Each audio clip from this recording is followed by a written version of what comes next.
Angela Davis, good morning. It's a pleasure and it's an honor to have you here. Well, I start with something very, very generic, but I think it will help us getting then to the specifics.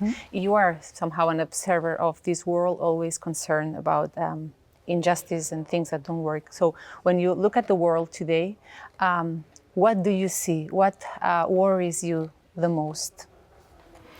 Well, I have worries like everyone else, but also there's hope. So I don't want to separate the two. And of course, what has been at the top of the political agenda all around the world is the situation in Gaza, the war on Palestinians. As someone who has been involved in the Palestinian solidarity movement for many, many years,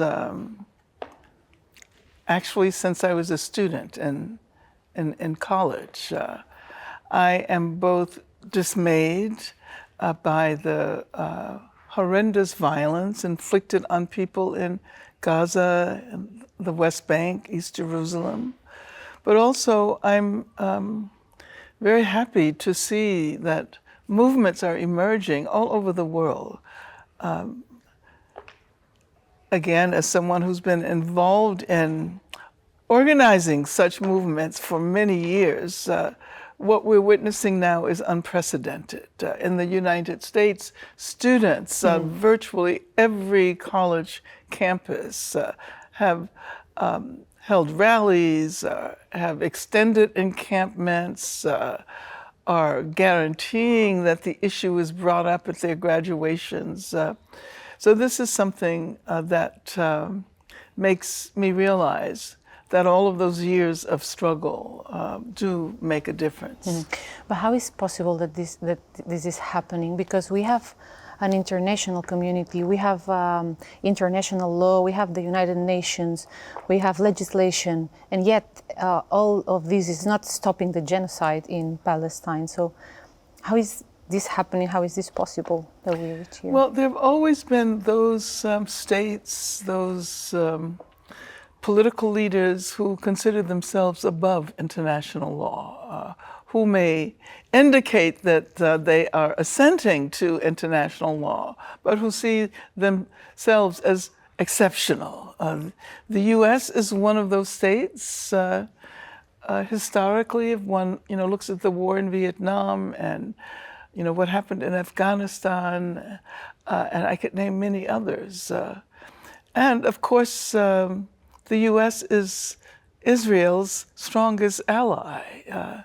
And Israel represents itself as the headquarters of democracy in the Middle East, but also as an exceptional state, as a state that should not be subjected to the same rules and regulations as other states. And I think what's exciting now is that after so many years and decades of assenting to prevailing ideologies surrounding Israel, things are changing. People are seeing through the web and are recognizing that only masses of people rising up all over the world will stop the genocide in Gaza. We see the far-right parties inside the Netanyahu's government. They are being influenced to decide what's happening there. We see the far-right parties actually everywhere. Why is this happening? Why are we having this conservative way? I don't like to seem as if I'm optimistic regardless of the existing conditions. But I do think it's important to take into consideration that in many instances, the rise of the ultra-right is a reaction to the progress that has been made by radical and progressive movements. Oftentimes we forget that it is a reaction, and that their effort is precisely to prevent the progress that has been achieved by progressive people. And I think the only way to address that is to continue to organize progressive movements, radical movements, anti-racist movements, movements against colonialism, movements that will attempt to stop the pollution of the planet, feminist movements, movements to support transgender people. So I think that it is those progressive movements that have established the goals for the future. And it's the fascists, the ultra-right movements that want to return to the past. So in a sense, it's almost inevitable. And oftentimes those of us who try to organize mass movements, we forget that there will be consequences. If we do make progress, we will have to deal with the ultra-right, with the fascists, because they want to return to a different moment of history. There is this sentence of Audre Lorde when he said the master's tool can never dismantle the master's house. So the solutions to stop this, the solutions can be found in a capitalistic world, or that this means that the problems can never be found by living in capitalism? Well, capitalism, of course, is the major contradiction here. All of us who are involved in progressive efforts, feminist movements, anti-colonial movements, we have to deal with the fact that the major structural elements that we have to dismantle are produced by capitalism. So I think that what may be most important during this period, especially in relation to such conflicts as exist now, armed conflicts in Gaza, is to recognize the part played by capitalism in producing these conflicts. And although we may not be able to dismantle capitalism right now at this moment, it is important to recognize that capitalism cannot provide the terrain for the future that we want. And therefore, we have to develop anti-capitalist methodologies, anti-capitalist strategies right now. Mm-hmm. Sometimes the problems come when we try to imagine that world that we want. Actually, there is this sentence of Slavoj Žižek when he said, it's easier to imagine the end of the world now than the end of capitalism. So how can we build a different world if sometimes we have problems even imagining a different world? Well, that is the work of the imagination. That is why the imagination is so important. That is why it is up to those who are doing the work to find ways of breaking through the power of existing ideologies and to urge a kind of imagination that has the capacity to inspire people to fight for a different future. Oftentimes it's important to point out that imagining a new future cannot take place in the abstract. It cannot be only the work of an imagination that is disconnected from the social, the political world. And I think Palestine is a primary example. The fact that after so many years, people, finally were able to imagine Palestine differently, and finally are able to see that if we're struggling for a better future for humanity, we have to stand with Palestine now. And that required decades of organizing, cultural work, and that is what we have to do more generally. I always refer to my friend and comrade, June Jordan, who's no longer with us, who's a Black feminist poet, who always said that Palestine is a moral litmus test.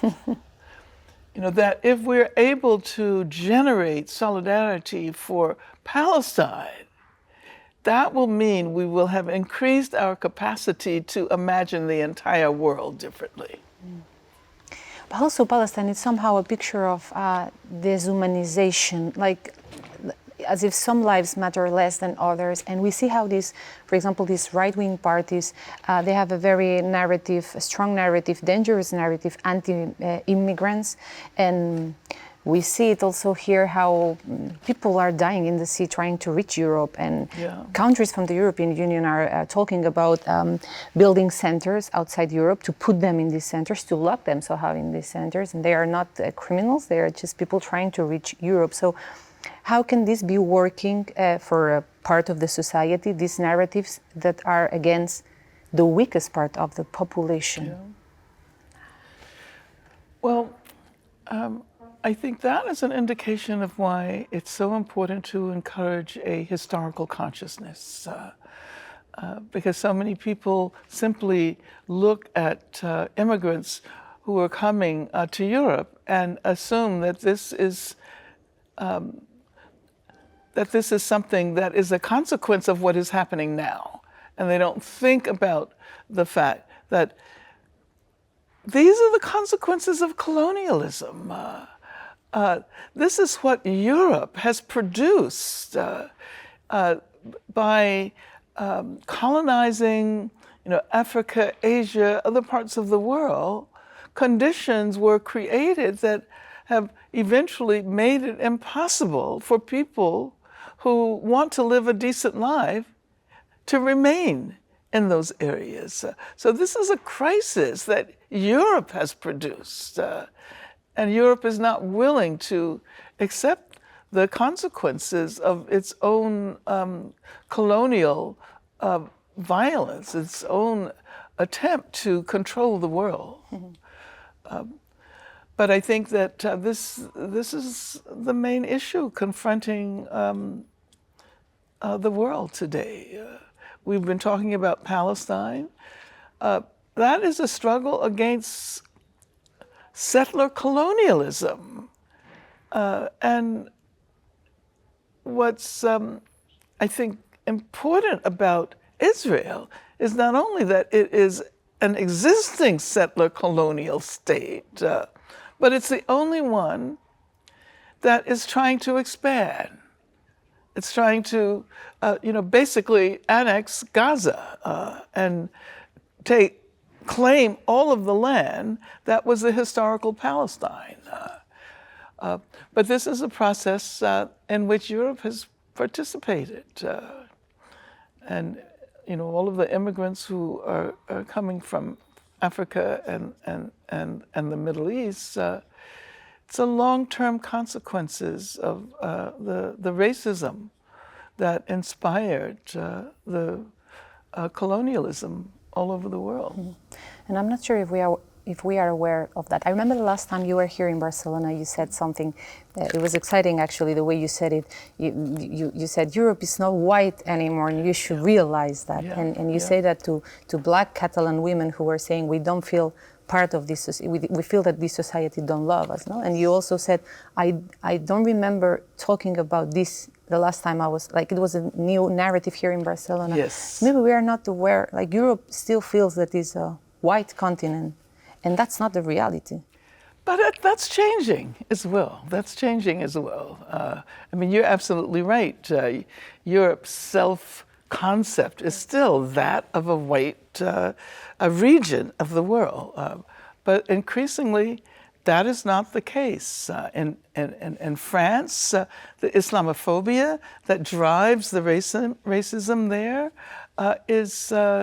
is going to be the downfall of the country.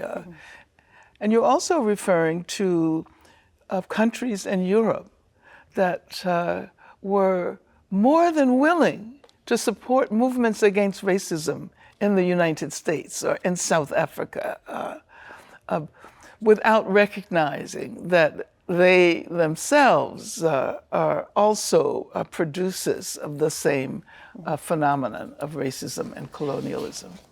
Now that you mentioned South Africa, I've heard some weeks ago that you said that Palestine is for this generation what South Africa was for your generation when you were young. I don't know if you can explain that a bit. What did you mean when you say that?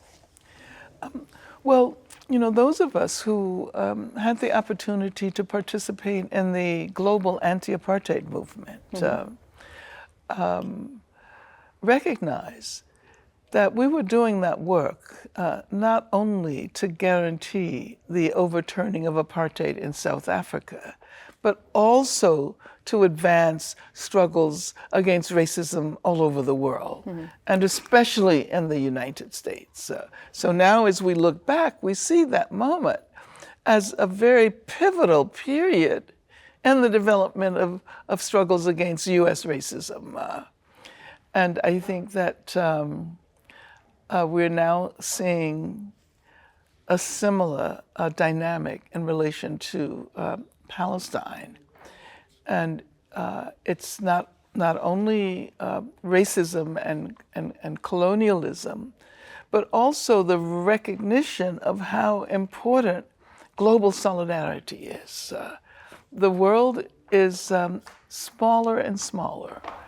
Our technological means of communication allow us to be in touch instantaneously with people all over the world. And that means that our responsibilities are greater. That means that it is no longer possible to myopically assume that one is only involved in struggles on one's own home terrain. Our home terrain is the globe, it's global. And therefore, what happens in Palestine has a powerful impact on what happens in the US or what happens in Spain. And I think this awareness of the need for global solidarity, going beyond all kinds of boundaries, geographical, racial boundaries, is extremely important today. And I should say, particularly with respect to Black movements in the US, Palestine has played a pivotal role during the Ferguson movement in the early teens. It was Palestinian activists who led the international solidarity movement around Ferguson, and also Palestinian activists who counseled Ferguson activists on, for example, how to deal with the tear gas after they noticed that the tear gas being used in Ferguson, Missouri was the same tear gas that was being used in Palestine. So the globalization of the economy, the globalization of politics require globalization of our progressive and radical struggles. And yet this globalization led us to a more, I don't like to say divided world, but more unequal. We have more rich people, rich men, and a very large part of the population who is poor anytime. So this is increasing. These differences. Yeah, I mean, these are the contradictions. Capitalism is more powerful now than it has ever been. And I mean, this is not to say that we give up. And, you know, I think that hope is an important ingredient in our global struggles. We can't simply assume that capitalism has become so powerful that it can never be dismantled. And even though it may take many, many decades, we have to be prepared. And as Miriam Kaba said, hope is a discipline. It's not a passive emotion. It is a discipline that we need hope if we're going to accomplish anything in this world. And so an important element of organizing radical struggles is to produce hope, is to create the terrain for hope, the possibility for hope. And another point in that connection, we never know when conditions may change. No one would have ever predicted that in the summer of 2020, the largest demonstrations ever in the US and all over the world against racism would occur. And so what one saw there, I think, was the consequence of decades of organizing. So if that work had not been done, oftentimes under the radar, oftentimes in very quiet ways, then people would not have responded as they did. And so even though it may sometimes require years and decades, it's important to continue to do the work as if it were possible to build a revolution. Let me ask you about feminism, because it's mandatory. How feminism should approach that, a feminism for all women, and also what should the role of men be in that feminism revolution, because some of them feel attacked by the movement, and it's not few of them, a large percentage of them feel attacked by the movement. Well, first of all, there are different kinds of feminisms. And it's always important to point out that a feminism can be inflected in many different ways. And so I always like to point out that the feminism that I and my sister comrades support is an anti-racist feminism. It's a feminism that struggles against colonialism. It's an anti-capitalist feminism. It's a feminism that emphasizes the issues of poor and working class women. It is not a glass ceiling feminism. It's not a feminism that attempts to make space for ever larger numbers of women in the corporate world. It's a feminism that is radical and revolutionary, that wants to change the world, not only for women and differently gendered people, but for everyone. So having said that, I would point out that feminism for me is a methodology. It's a way to engage in struggle. It's a way in which to develop strategies for struggle, strategies and methodologies for research, for thinking. And in that sense, it's not attached to people by virtue of their gender. It can be used by everyone. And certainly men are more than welcome to engage in those struggles and use those strategies.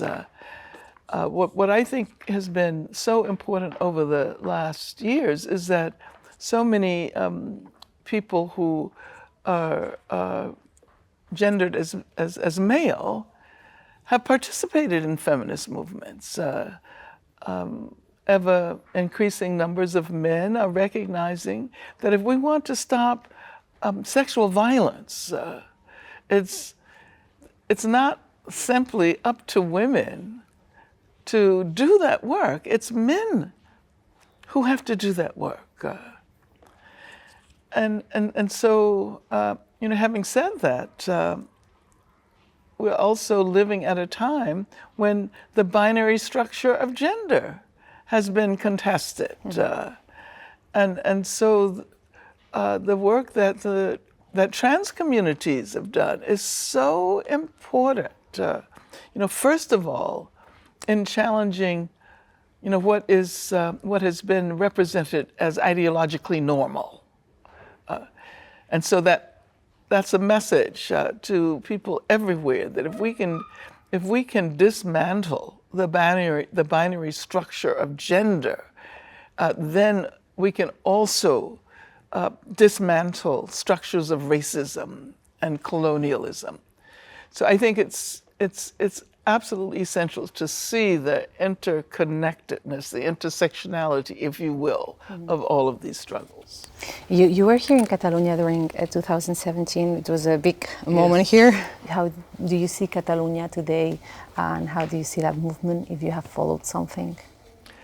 Well, I remember at the time, I also talked about how important it was to include struggles against racism on the agenda of independence. That the population, as you pointed out earlier, is not a racially homogeneous population, and that I would like to say that I have been closely following the developments here in Catalonia. Unfortunately, that is not the case because it is oftentimes difficult to get information. But I certainly hope that there is a greater, consciousness of all of the issues that would make the call for independence a more robust call. And I know that there's now there's a lot of discussion, a lot of controversy surrounding the call for independence and so forth. But I think, what's most important is to encourage people to feel themselves a part of larger movements, movements that go beyond borders, that go beyond calls for independence, and movements that go beyond the state, as a matter of fact. And that's one of the reasons why it's so important to look at Palestine, even though now, of course, there are increasing numbers of countries within the UN that are recognizing the state of Palestine. There are lessons, I think, to be learned from doing work that can't be contained within the state. Because I don't think the nation state is the ultimate answer to how human beings should organize themselves on this planet. So if we're thinking or imagining beyond capitalism, we also have to imagine beyond the nation state. Angela Davis, thank you very much. It has been an honor and a privilege. Thank you. Thank you.